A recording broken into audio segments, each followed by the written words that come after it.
श्री शिवाय नमस्कार. मराठी धार्मिक कथा या यूट्यूब चॅनल मध्ये आपल्या सर्वांचं स्वागत आहे. खरंच महादेवाला 4 बायका होत्या का? भगवान शिवाच्या 4 बायका कोण आहेत व त्यांची नावं आपण या व्हिडिओत पाहणार आहोत. हिंदू धर्मात भगवान शिवाने 4 विवाह केल्याचा उल्लेख आहे. भगवान शिवाने पहिला विवाह माता सतीशी केला, जी प्रजापती दक्षाची कन्या होती. पण वडिलाच्या यज्ञात विना निमंत्रण आलेल्या सतीसमोर भगवान शिवाचा अपमान झाला.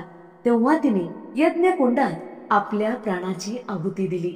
अशा स्थितीत भगवान शिव माता सतीचे प्रेत घेऊन अनेक दिवस भटकत होते. महादेवाचे हे दुःख विष्णू भगवान यांना सहन झाले नाही. त्यांनी त्यांच्या सुदर्शन चक्राने सतीच्या देहाचे तुकडे केले. माता सतीच्या मृतदेहाचे अंश जिथे पडले तिथे 51 पिठे बांधली गेली. माता सतीच्या वियोगाने भगवान शिव खूप दुःखी झाले. या दुःख घटनेनंतर अनेक वर्षांनी माता पार्वतीने हिमालय व त्यांची पत्नी हेमावती यांच्या पोटी जन्म घेतला व कठोर तपश्चर्या करून भगवान शिवाला प्राप्त केले. शिवशक्ती पुन्हा एक झाले, म्हणजे भगवान शिवाचा पुन्हा विवाह झाला. यावेळी देवी पार्वती यांची अर्धांगिनी बनली. गणेश हा पार्वतीचा पुत्र आहे. देवी पार्वती हीच माता दुर्गा आहे. आपल्या धर्मग्रंथामध्ये भगवान शिवाची तिसरी पत्नी देवी उमा ही सुद्धा आदिशक्तीचा अवतार म्हणून वर्णन केले आहे. देवी उमा ही भूमीची देवी म्हणून ओळखली जाते. देवी उमा ही दयाळू आणि कोमल हृदयाची देवी आहे. पूजा केल्यावर ही लवकर प्रसन्न होते. भगवान शंकराची चौथी पत्नी महाकाली सांगण्यात आली आहे. त्यांनी या पृथ्वीवरील भयंकर राक्षसांचा वध केला. काही वर्षापूर्वी असा एक राक्षस होता, ज्यांच्या रक्ताचा एक थेंब पृथ्वीवर पडला असता हजारो रक्तबीज जन्माला आले असते. या राक्षसाचा वध करणे कोणत्याही देवतांच्या ताब्यात नव्हते. तेव्हा महाकालीने या भयंकर राक्षसाचा वध करून तिन्ही लोकांचे रक्षण केले. रक्तबीजाला मारूनही देवी आईचा राग शांत होत नव्हता.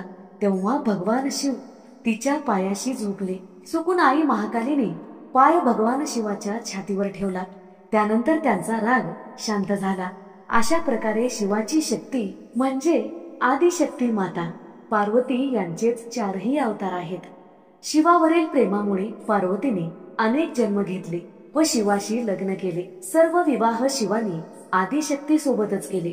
आदिशक्ती म्हणजे शिवाची पार्वती होय. आदिशक्ती म्हणजे ज्या शक्तीमुळे ब्रह्मदेव सृष्टीची निर्मिती करतात, ज्या शक्तीमुळे विष्णू भगवान सृष्टीचे पालन करतात व ज्या शक्तीमुळे शिव संहार करतात व ज्या शक्तीमुळे अन्य देवी देवता अनेक कार्य करतात. आदिशक्ती म्हणजे संपूर्ण सृष्टी होय. ती महादेवाची शक्ती आहे. ती महादेवाची अर्धांगिनी आहे. ती महादेवाची अर्धांग आहे.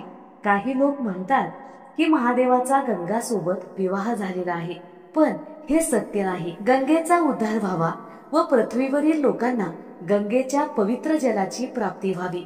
गंगेमध्ये स्नान केल्यामुळे प्राणी मात्रांच्या पापाचा नाश व्हावा म्हणून महादेवाने आपल्या जटामध्ये गंगेला स्थान दिले आहे. हिंदू पुराणानुसार महादेवाचे 4 विवाह झाले, पण फक्त आदिशक्ती सोबतच. अशाच धार्मिक पौराणिक कथा ऐकण्यासाठी चॅनलला सबस्क्राईब करा. बाजूच्या घंटीला ऑल करा. त्यामुळे मी टाकलेली प्रत्येक कथा तुम्हाला ऐकता येईल.